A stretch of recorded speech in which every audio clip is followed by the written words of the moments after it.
మీరను. దేవుడు మనుషులతో, నీతో, నాతో ఒక నిబంధన చేసి ఉన్నాడు. ఆయన ఎప్పుడు కూడా ఆయన నిబంధనను మరి దాటిపోయేవాడు కాదు. ఆయన మాట ఇచ్చి ఉన్నాడు. ఆయన మాట కొరకు నిలబడతాడు. మనము కూడా దేవునితో అనేక నిబంధనలు చేసి ఉన్నాము.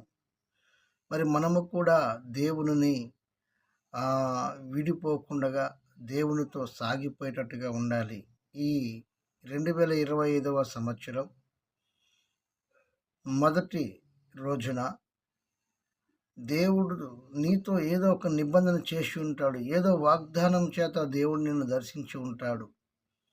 ఆ వాగ్దానము నీ జీవితంలో తూచ తప్పకుండగా ఆయన ఆఖరి దినము వరకైనా నీ ఎడల ఆయన జరిగించటానికి రద్దు చేయకుండా